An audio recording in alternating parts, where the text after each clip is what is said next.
નમસ્કાર, મંતવ્ય ન્યૂઝમાં આપનું સ્વાગત છે ને હું છું આપની સાથે હિરલ। સુરતમાં 5 માળની જર્જરિત બિલ્ડિંગ ધરાશાયી થવાની ઘટના સામે આવી છે। સચિન જીઆઈડીસી વિસ્તારમાં આવેલી 6 માળની ઇમારત અચાનક જ પડી જતા 15 જેટલા લોકોને ઈજાઓ પહોંચવા પામી હતી।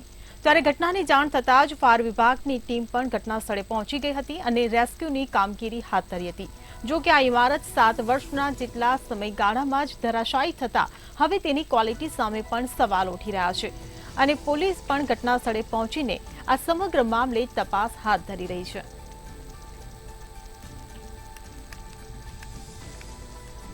તો સુરતમાં ઇમારત ધરાશાયી થઈ છે। ફાયર અને મનપાના અધિકારીઓ સ્થળ પર પહોંચ્યા છે। પોલીસે પણ આગળની કાર્યવાહી હાથ ધરી છે। સચિન જીઆઈડીસી વિસ્તારની આ ઘટના છે જ્યાં ઇમારત ધરાશાયી થઈ છે। તો પાલીગામ ખાતે 6 માળની ઇમારત ધરાશાયી થઈ હોવાનો મામલો સામે આવ્યો છે।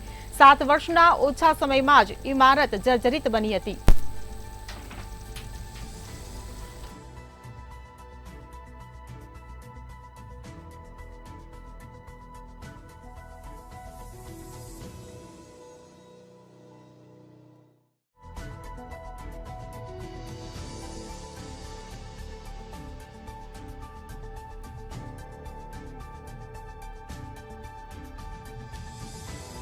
તો ઇમારતમાં કેટલાક લોકો દબાવવાની પણ આશંકા સેવાઈ રહી છે। સુરતમાં બિલ્ડિંગ ધરાશાયી થઈ છે। ફાયર અને મનપાના અધિકારીઓ પણ ઘટના સ્થળે પહોંચ્યા છે। તો સુરતના સચિન જીઆઈડીસી વિસ્તારમાં આ ઘટના ઘટી હતી। પાલીગામ ખાતે 6 માળની ઇમારત ધરાશાયી થઈ હતી। ત્યારે પોલીસ પણ ઘટના સ્થળે પહોંચી હતી, સમગ્ર કાર્યવાહી હાથ ધરી છે। તો 7 વર્ષના ઓછા સમયમાં જ ઇમારત જર્જરિત બની જતા અનેકો સવાલો ઉભા થઈ રહ્યા છે। તો ફાયર અને મનપાના અધિકારીઓ પણ ઘટના સ્થળ પર પહોંચ્યા છે। આ સાથે જ પોલીસ પણ ઘટના સ્થળે પહોંચી છે અને આગળની કાર્યવાહી હાથ ધરી છે। ચોક્કસપણે જોઈ શકાય છે સચિન જીઆઈડીસીના પાલીગામ ખાતે જે ઘટના બની હતી તે ઘટનામાં એકને કાઢી લેવામાં આવી છે અને સતત જે રેસ્ક્યુ છે તે ચાલી રહ્યું છે અને સતત મનપાના ફાયરના અને પોલીસ કાફલો છે તે ઘટના સ્થળે છે। જણાવી દઉં કે ન્યૂ અપડેટ અત્યારે રિસેન્ટલી છે કે એનડીઆરએફની ટીમ પણ તૈનાત કરવામાં આવી છે। જે સંપૂર્ણપણે હું તમને સીધા દ્રશ્ય બતાવી રહી છું કે એનડીઆરએફની ટીમ પણ તૈનાત કરી દેવામાં આવી છે। હવે રેસ્ક્યુ દરમિયાન એનડીઆરએફ ટીમને પણ અહીં બોલાવી લેવામાં આવે છે। હવે રેસ્ક્યુ કરવામાં આવી રહ્યું છે અને એનડીઆરએફની ટીમ પણ ઘટના સ્થળે દોડી આવી છે। તમે જોઈ શકો છો કે જે પ્રકારે રેસ્ક્યુ કરવાની કામગીરી હાથ ધરવામાં આવી છે અને હાલ જે 3 લોકો દટાયાના પ્રાથમિક તપાસમાં જાણવા મળી રહ્યું છે ત્યારે એનડીઆરએફની ટીમ આવી ગઈ છે। હવે એનડીઆરએફની ટીમ દ્વારા જ રેસ્ક્યુ કરવામાં આવશે અને જે કાટમાળની કામગીરી છે, કાટમાળમાં 3 લોકો દબાયા હોવાની ઘટનાઓ પણ સામે આવી રહી છે। સીધા દ્રશ્યો હું તમને બતાવીશ કે આ પ્રકારે જે જોઈ શકો છો કે એનડીઆરએફની ટીમ તૈનાત કરી દેવામાં આવી છે અને જિલ્લા કલેક્ટર, પોલીસ કમિશનર સહિતનો કાફલો ઘટના સ્થળે દોડી આવ્યો છે। 3 લોકો દટાયા હોવાની હજી પણ પ્રાથમિક તપાસમાં જોવા મળી રહ્યું છે અને શાસક વિપક્ષ પક્ષના નેતાઓ પણ હાલ ઘટના સ્થળે પહોંચી આવ્યા છે અને કાટમાળમાં દબાયેલા હોવાનું જોવા મળે છે। જણાવી દઉં કે પાલિકાની આ જે કામગીરી જે છે તે બેદરકારી જોવા મળી રહી છે। પાલિકાની આ સંપૂર્ણપણે જે બેદરકારી છે આ જોવા મળે છે। તંત્ર હંમેશાથી આંખ આડા કાન કરતું હોય છે, સફળ તંત્ર જાગતું હોય છે। તંત્ર દ્વારા જે જર્જરિત બિલ્ડિંગો હોય છે પાલિકા દ્વારા કરોડો રૂપિયા ખર્ચ કરીને સર્વેની કામગીરી હાથ ધરાતી હોય છે ત્યારે સર્વે દરમિયાન આ પ્રકારની જર્જરિત જે બિલ્ડિંગો છે તે પડી રહી છે, સર્વેની કામગીરી છે તે પોકળ સાબિત થતી હોય તે પ્રકારે જોવા મળી રહ્યું છે। સર્વેની કામગીરી હાથ ધરાતી હોય છે, કરોડો રૂપિયાનું પાલિકા ખર્ચ કરતી છે। પાલિકા દ્વારા હંમેશા પૈસાનું, પ્રજાના પૈસાનું પાણી કરતી હોય છે તેવું જોવા મળી રહ્યું છે અને જે સર્વે ધરાતું હોય છે, સર્વેની કામગીરી સારી રીતે ન કરાતા, પ્રજાના પૈસાનું પાણી કરાતા આ પ્રકારની ઘટના હાલ સામે આવી રહી છે અને આ પ્રકારની ઘટના વારંવાર સુરત શહેરમાં સામે આવતી હોય છે। ત્યારે સુરત મહાનગરપાલિકાના આંખ ક્યારે ખુલશે તે હવે આવનારા દિવસોમાં જ ખબર પડશે। સુરત મહાનગરપાલિકા દર વખતે આ પ્રકારની જ કામગીરી હાથ ધરતી હોય છે, પોકળ કામગીરી તેમની સાબિત થતી હોય છે। કરોડો રૂપિયાના ખર્ચા કર્યા બાદ પણ સુરત શહેરમાં આ પ્રકારની ઘટનાઓ બનતી હોય છે ત્યારે તમે જોઈ શકો છો કે એનડીઆરએફની ટીમ પણ તૈનાત કરી દેવામાં આવી છે। પોલીસ કાફલો છે, ફાયર વિભાગનો કાફલો છે, રેસ્ક્યુ કામગીરી હાથ ધરી રહી છે। હજી સુધી એક જ મહિલાને બહાર કાઢી લેવામાં આવી છે, સહી સલામત છે મહિલા કાઢી લેવામાં છે। આ જે બિલ્ડિંગ હતી એ 5 માળની બિલ્ડિંગ જાણવા મળી રહી છે અને આ બિલ્ડિંગમાં લોકો રહેતા હતા તે પણ જાણવા મળે છે। 3 લોકો હજી પણ 3 લોકો અહીં દટાયા જોવા મળી રહ્યા છે। હજી પણ 3 લોકોને કાઢવાની કામગીરી હાથ ધરવામાં આવી રહી છે ત્યારે અહીં વિપક્ષના નેતાઓ પણ પણ ઉપસ્થિત છે. અહીં જોઈ શકો છો કે વિપક્ષના નેતાઓ પણ ઉપસ્થિત છે, જિલ્લા પોલીસ કમિશનર પણ ઉપસ્થિત છે, મેયર પણ ઉપસ્થિત છે, એનડીઆરએફની ટીમ પણ અહીં ઉપસ્થિત છે અને આ પ્રકારની કામગીરી હાથ ધરવામાં આવી છે. જીસીબી દ્વારા જે કામગીરી છે તે હાથ ધરવામાં આવી છે. પોલીસ કમિશનર પણ અહીં ઉપસ્થિત છે અને જોવામાં આવી રહ્યું છે. જણાવી દઉં કે તંત્રની બેદરકારીના લીધે સુરતમાં વારંવાર આ પ્રકારની ઘટનાઓ બનતી હોય છે. આ એક નહીં પરંતુ વારંવાર સુરતમાં આ પ્રકારની ઘટના સામે આવતી હોય છે અને વારંવાર બોલાવો આપતા હોય તે પ્રકારનું આ મનપાનું જે તંત્ર છે તે જોવા મળી રહ્યું છે. હાલ ઘટના સ્થળે તમામ જે અધિકારીઓ છે તે પહોંચી આવ્યા છે, ત્યારે આપણા વચ્ચે વિપક્ષના નેતા પણ ઉપસ્થિત છે. આપણે એમની પાસેથી જાણીશું. જી મેડમ, શું આ પ્રકારની ઘટના છે સુરતમાં, વારંવાર આ પ્રકારની ઘટના બની રહી છે, શું કહેશો? જ્યારે પણ આવી ઘટનાઓ ઘટે ત્યારે તંત્ર અને શાસકોને બધા જ દોડી આવે છે, પરંતુ આ બાબતે પહેલા જે લોકોનું ધ્યાન દોરવાનું હોય એ ધ્યાન દોરાતું નથી. પહેલા જે લોકોને નોટિસ આપી અને એને સ્થળાંતર કરવાનું હોય એ કોઈ કરતા નથી. જ્યારે આવી ઘટના ઘટે ત્યારે બધા જ આવી પહોંચે છે અને એક બાજુ તમે જોવો છો કે આ બિલ્ડિંગ ધરાશાયી થયું છે અને પાછળની બાજુ તમે જોવો ગેરકાયદેસર બાંધકામ કેવી રીતે થાય છે, કોણ પરમિશનો આપે છે, કોની ભલામણથી આવી ગેરકાયદેસર બિલ્ડિંગો ઊભી થાય છે. અને અત્યારે બેડા પીપળા શાસકોના અને તંત્રના થઈને અત્યારે ભોગ બને છે માસૂમ લોકો, જીવ જાય છે લોકોનો. આમાં તંત્રને અને શાસકોને તો કાંઈ લેના દેના નથી. એના સ્થાનિક કોર્પોરેટરો છે એ પણ જતા રહ્યા છે, કોઈને કાંઈ લેવા દેવા નથી. ને અત્યારે માસૂમ લોકોનો જીવ ગયો છે એનું શું? વારંવાર સર્વે કરવામાં આવે છે, કરોડો પૈસા ખર્ચવામાં આવે છે, રૂપિયા સર્વે પાછળ, અને જર્જિત બિલ્ડિંગ ઉતારી દેવામાં આવે છે, પરંતુ આ બિલ્ડિંગ જર્જિત હતી તો સર્વેમાં શું આ બિલ્ડિંગ આવી નહીં હતી? સર્વે માત્ર કાગળ પરત કરવામાં આવે છે, સ્થળ ઉપર કોઈ પણ કામગીરી થતી નથી. ત્યારે જ આવી ઘટનાઓ ઘટે છે.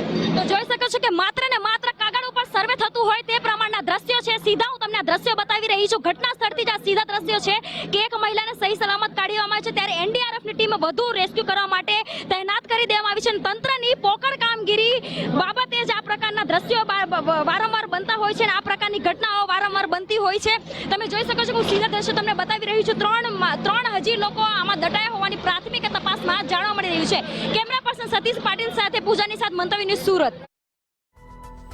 તો સુરતના સચિન જીઆઈડીસી વિસ્તારમાં દુર્ઘટના ઘટી છે. 7 માળની ઇમારત ધરાશાયી થઈ છે. પાલીગામ ખાતે 6 માળની ઇમારત ધરાશાયી થઈ હોવાની ઘટના સામે આવી છે. 7 વર્ષના ઓછા સમયમાં જ ઇમારત જર્જરિત બની જતા બાંધકામને લઈને કેટલાક સવાલો ઉભા થઈ રહ્યા છે. તો ઇમારતમાં કેટલાક લોકો દબાવવાની પણ આશંકા સેવાઈ રહી છે.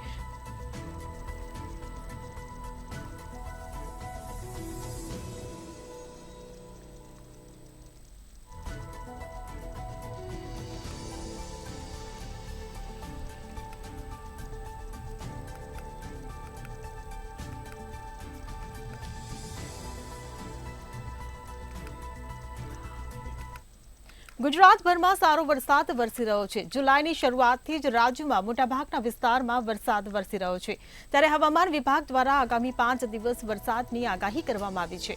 ઉત્તર અને દક્ષિણ ગુજરાતમાં ઓરેન્જ એલર્ટ આપવામાં આવ્યું છે, જ્યારે સૌરાષ્ટ્ર અને મધ્ય ગુજરાતમાં યલો એલર્ટ જાહેર કરવામાં આવ્યું છે. તેમજ અમદાવાદ, ગાંધીનગર, બનાસકાંઠા, સાબરકાંઠા, અરવલ્લી, મહીસાગર, દાહોદ, પંચમહાલ સહિતના જિલ્લાઓમાં ભારે વરસાદની આગાહી કરાઈ છે. જ્યારે સૌરાષ્ટ્રના સુરેન્દ્રનગર, બોટાદ, ભાવનગર, મોરબી, રાજકોટ, અમરેલીમાં ભારે વરસાદની આગાહી કરાઈ છે. આ સાથે જ માછીમારોને દરિયો ન ખેડવા માટે પણ સૂચના આપી દેવામાં આવી છે.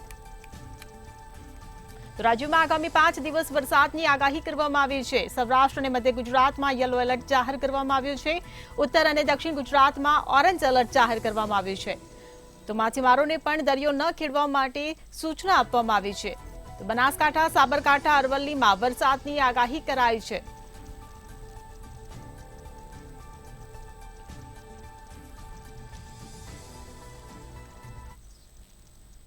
ગુજરાતમાં આગામી 5 દિવસમાં ભારેથી અતિ ભારે વરસાદ પડશે તેવી આગાહી હવામાન વિભાગ દ્વારા વ્યક્ત કરવામાં આવી છે. ગુજરાતના કેટલાક વિસ્તારોની અંદર ભારે વરસાદ પડશે તો કેટલાક જિલ્લાઓની અંદર અતિ ભારે વરસાદ પડશે, તેમજ 55 કિલોમીટર પ્રતિ કલાકની ઝડપે પવન ફૂંકાશે તેવી આગાહી હવામાન વિભાગ દ્વારા કરવામાં આવી છે. તો બીજી તરફ માછીમારોને દરિયો નહીં ખેડવાની સૂચના પણ આપી દેવામાં આવી છે. આગામી 5 દિવસમાં ગુજરાતની અંદર વરસાદ પડશે. જો કે આ વરસાદની અંદર ખાસ કરીને જોવા જઈએ તો ઉત્તર ગુજરાત અને દક્ષિણ ગુજરાતને ઓરેન્જ એલર્ટ જાહેર કરવામાં આવ્યું છે. આ સાથે સૌરાષ્ટ્ર અને મધ્ય ગુજરાતની અંદર યલો એલર્ટ જાહેર કરી દેવામાં આવ્યું છે.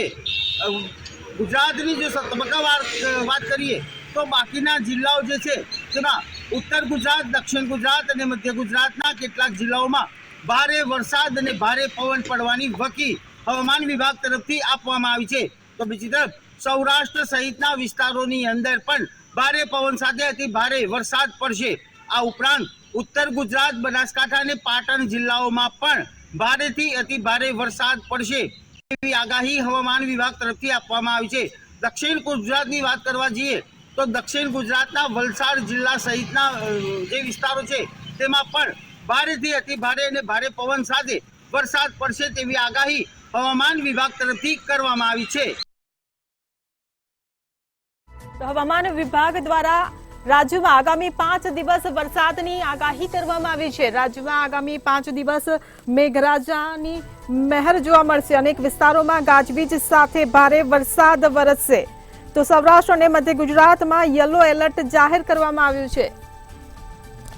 ઉત્તર અને દક્ષિણ ગુજરાતમાં ઓરેન્જ એલર્ટ જાહેર કરાયું છે.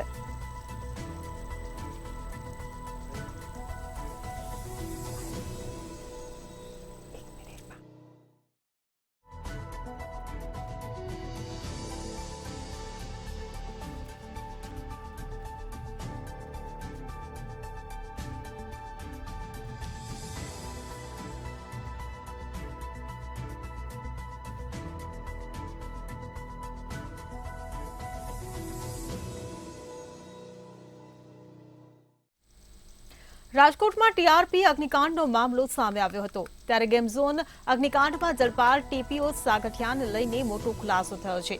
સાગઠિયાએ ભ્રષ્ટાચાર કરીને કરોડો રૂપિયાની સંપત્તિ ભેગી કરી છે. ત્યારે એક બાદ એક સાગઠિયાને લઈને અનેક ખુલાસાઓ થઈ રહ્યા છે.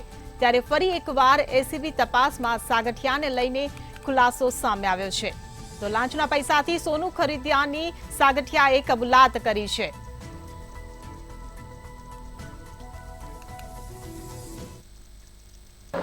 જી બિલકુલથી જો વાત કરવામાં આવે તો રાજકોટ ટીઆરપી ગેમ ઝોન અગ્નિકાંડને લઈને જે પ્રમાણે એસઆઈટીની રચના કરવામાં આવી હતી ત્યારબાદ જે એસઆઈટી દ્વારા જે તપાસો ધમધમાટ શરૂ કરી દેવામાં આવ્યો હતો. જો વાત કરવામાં આવે તો રાજકોટના પૂર્વ ટાઉન પ્લાનિંગ ઓફિસર છે મનસુખ સાગઠિયા, તેના વિરુદ્ધમાં અપ્રમાણસર મિલકતનો ગુનો છે તો ગુનો પણ દાખલ કરવામાં આવ્યો હતો. સાથે જ તેની ઓફિસની અંદર સર્ચ દરમિયાન 5 કરોડ રૂપિયા જે રોકડા છે તે રોકડા મળી આવ્યા હતા. લગભગ જો વાત કરવામાં આવે તો 22 કિલો જેટલું જે સોનું છે તે પણ મળી આવ્યું હતું. હાલમાં તો જો વાત કરવામાં આવે તો એસીબીએ વધુ તપાસ હાથ ધરી છે, જેમાં એસીબી દ્વારા જે તપાસ કરવામાં આવી છે તેમાં એસીબીએ 6 દિવસના જે મનસુખ સાગઠિયાના જે રિમાન્ડ છે તે રિમાન્ડ માંગ્યા હતા અને રિમાન્ડ મંજૂર કરવામાં આવ્યા હતા. પરંતુ જે પ્રમાણે જે તપાસ છે તે તપાસ અત્યારે હાલ એસીબી દ્વારા કરવામાં આવી રહી છે. જે પ્રમાણે જે કરોડો રૂપિયા અને જે કરોડો રૂપિયાનું જે સોનું છે તે સોનું વસાવવામાં આવ્યું તે કોના પૈસાથી વસાવવામાં આવ્યું તેને લઈને પણ હાલમાં એસીબી છે તે એસીબી તપાસ કરી રહી. સાથે જ કરોડો રૂપિયાની જે ગેરકાયદેસર રીતે જે સંપત્તિ છે તે સંપત્તિ પણ વસાવવામાં આવી છે તેવું એસીબીના તપાસમાં આવ્યું છે. એટલે કે હાલમાં તો એસીબી અપ્રમાણસર મિલકતનો ગુનો છે તો ગુનો દાખલ કર્યો છે અને સાથે જ વધુ તપાસ છે તો વધુ તપાસ હાથ ધરી છે. પરંતુ જે પ્રમાણે રાજકોટ અગ્નિકાંડને લઈને જે મનસુખ સાગઠિયા વિરુદ્ધ જે કાર્યવાહી છે તે કાર્યવાહી હાલમાં તેજ કરવામાં આવી છે. સાથે જ મનસુખ સાગઠિયા છે તે એકનું એક વાતનું રટણ છે તે રટન કરી રહ્યો છે. ક્યાંક ને ક્યાંક એસીબીની તપાસમાં તે એવું કહી રહ્યો છે કે તેને પોતાને આત્મહત્યા કરવાના જે વિચાર છે તે વિચાર આવે છે. તેને લઈને હાલમાં એસીબી પણ અસમંજસ ભરી પરિસ્થિતિમાં છે તેવું સ્પષ્ટપણે લાગી રહ્યું છે. પરંતુ જે પ્રમાણે જે કરોડો રૂપિયાનો જે તે ભ્રષ્ટાચાર મનસુખ સાગઠિયા દ્વારા કરવામાં આવ્યો હતો અને કરોડો રૂપિયા છે તેની મિલકતો પણ વસાવવામાં આવી હતી. સાથે જ જે ગેરકાયદેસર રીતે જે અપ્રમાણસર મિલકત છે તે મિલકત પણ તેને વસાવી હતી. એટલે હાલમાં કહી શકાય કે જે પ્રમાણે જે રાજકોટ ગેમ ઝોન છે અગ્નિકાંડ છે તેનો આરોપી મનસુખ સાગઠિયા વિરુદ્ધ અત્યારે હાલ એસીબી છે તે એસીબી તપાસો ધમધમાટ છે તપાસો ધમધમાટ શરૂ કરી દીધો. સાથે જ તેની સાથે કોણ કોણ અધિકારીઓ જોડાયેલા છે અથવા તો તેની કોની સાથે મિલીભગત છે તેને લઈને પણ એસીબી દ્વારા જે તપાસ છે તપાસ અત્યારે હાલ કરવામાં આવી છે. આગામી સમયમાં એસીબી દ્વારા વધુ નામો છે તો વધુ નામોની સંડોવણી સામે આવે તેવી સંભાવનાઓ રહેલી છે. એટલે કે હાલમાં તો એસીબી છે કે તટસ્થ રીતે તપાસ કરી રહી. સાથે જ મનસુખ સાગઠિયાના જે કારનામા છે તે કારનામાના પર્દાફાશ છે તે અત્યારે હાલ એસીબી છે તે કરી રહી છે. જી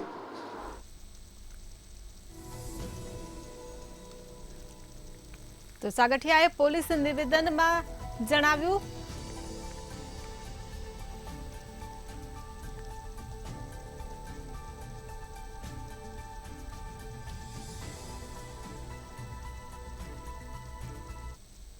વડોદરામાં કલેક્ટર બિજલ શાહને હાઈકોર્ટે ખખડાવ્યા હતા. કલેક્ટર હાઈકોર્ટના આદેશને ઘોડીને પી ગયા અને યેનકિન પ્રકારે અરજદારની અરજી નામંજૂર કરી દીધી હતી. વાત જાણે એમ છે કે 2018માં જીવરાજભાઈ તુરખિયાએ બિનખેતીની મંજૂરી માટે એનએની અરજી કરી હતી, જેને કલેક્ટરે 2 વખત નામંજૂર કરી હતી. ત્યારે હાઈકોર્ટે યોગ્ય નિર્ણય સાથે કોર્ટમાં રૂબરૂ હાજર થાઓ, અન્યથા કોર્ટ તમારી વિરુદ્ધમાં ચાર્જ ફ્રેમ કરશે તે પ્રકારનું આકરું વલણ અપનાવ્યું હતું. આ સાથે જ ગાંધીનગર જવું પડે તો જાઓ, જે કરવું પડે તે કરો, પણ કોર્ટને જવાબ આપવા જણાવ્યું હતું.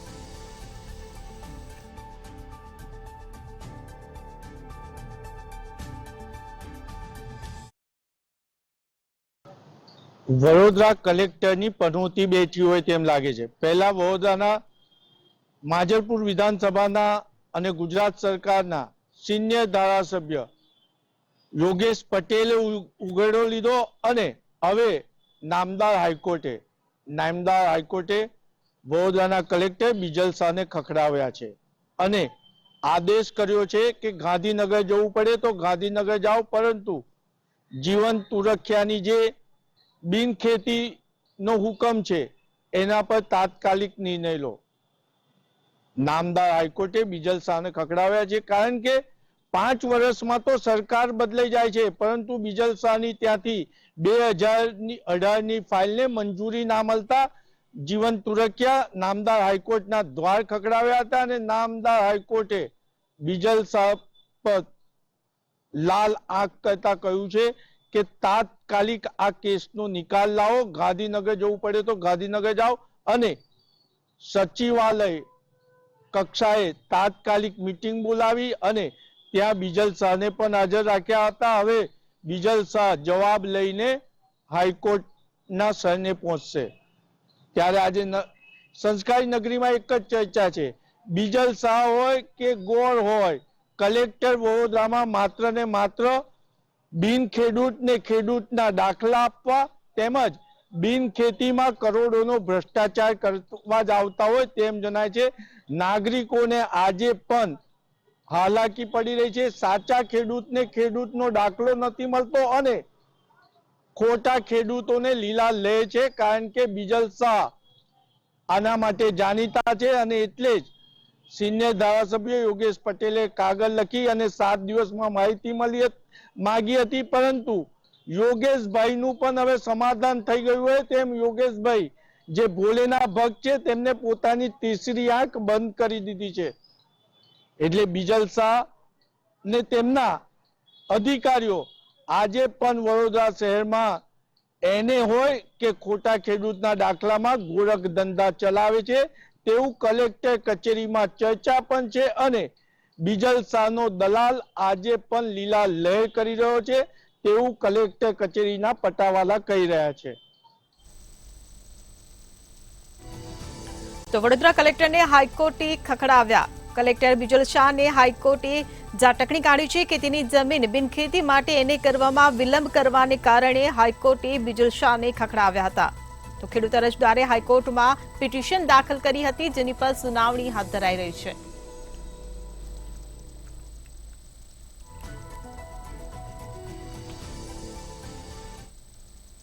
ગુજરાતની એક દિવસની મુલાકાતે આવેલા લોકસભામાં વિપક્ષના નેતા અને કોંગ્રેસ નેતા રાહુલ ગાંધીએ કોંગ્રેસ ભવન ખાતે ભાજપ પર આકરા પ્રહાર કર્યા હતા.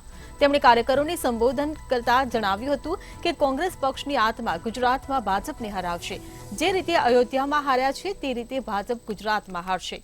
કોંગ્રેસ પાર્ટી ગુજરાતમાંથી જીતશે અને ગુજરાતથી જ નવી કોંગ્રેસ પાર્ટી બનશે. તેમણે જે રીતે આપણી ઓફિસ તોડી છે તે રીતે આપણે તેમની સરકાર તોડીશું. હું કહીશ કે ગુજરાતની કોંગ્રેસ પાર્ટીમાં પણ ખામી છે. આપણે લગ્નના ઘોડાને રેસમાં દોડાવીએ છીએ અને રેસના ઘોડાને લગ્નમાં મોકલીએ છીએ. તેથી હું કહું છું કે રેસના ઘોડાને રેસમાં દોડાવો.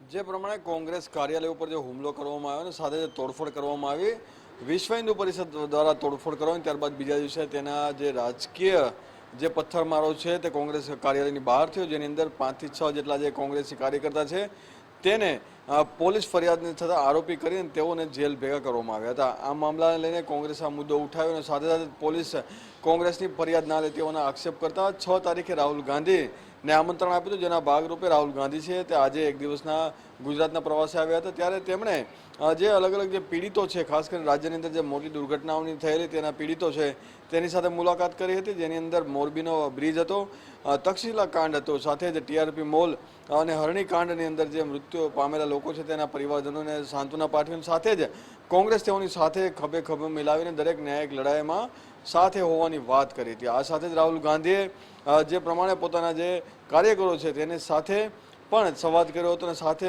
એક લલકાર કરતા કહ્યું છે કે આગામી દિવસોમાં કોંગ્રેસ જે છે તે ગુજરાત જીતવાનું છે.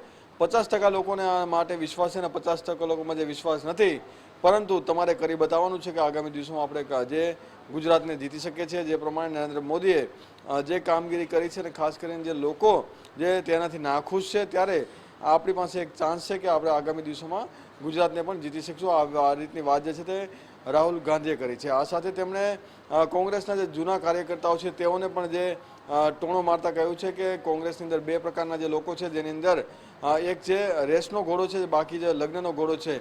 આ જે બંનેની અંદર જે રેસના ઘોડા છે તેઓને જે આગામી દિવસોમાં ચાન્સ આપવામાં આવશે અને જે લગ્નના ઘોડા થઈને જે બેઠી રહ્યા છે તેઓને ફક્ત લગ્નમાં નચાવવા જોઈએ અને તેઓને રેસમાં ના લઈ જવા જોઈએ. પરંતુ અત્યારે ક્યાંક ઊંધું થઈ રહ્યું છે. લગ્નના ઘોડાને રેસમાં મોકલવામાં આવે છે અને રેસના ઘોડાને લગ્નમાં નચાવવા માટે મોકલવામાં આવે છે, પરંતુ આગામી દિવસો આવું નહીં થાય. આ જે પરિણામ જે આવ્યું છે, હજી પણ આગામી દિવસોમાં સારું પરિણામ છે તે ગુજરાતની અંદર આવી શકશે. રાહુલ ગાંધીનું અભિવાદન ઝીલવા અને રાહુલ ગાંધીએ લોકોને જે મોટી સંખ્યામાં કોંગ્રેસી કાર્યકર્તાઓએ તેઓનું અભિવાદન કર્યું હતું અને સાથે સાથે તેઓની જે આખી જે સ્પીચ છે તે સાંભળ્યા બાદ એક નવી ઉર્જા છે તે પણ કોંગ્રેસી કાર્યકર્તામાં જોવા મળી હતી. જી. તો રાહુલ ગાંધી આજે ગુજરાત પ્રવાસે હતા. ગુજરાતના પ્રવાસે આવેલા રાહુલ ગાંધીએ ભાજપ પર આકરા પ્રહારો કર્યા હતા. ગુજરાતમાં કોંગ્રેસ પાર્ટીની ખામી છે તે પ્રકારનું રાહુલ ગાંધીએ નિવેદન આપ્યું હતું. તો આ સાથે જ કોંગ્રેસ પક્ષની આત્મા ગુજરાતમાં ભાજપને હરાવશે અને ગુજરાતમાં કોંગ્રેસની સરકાર બનશે તે પ્રકારનું નિવેદન આપ્યું હતું.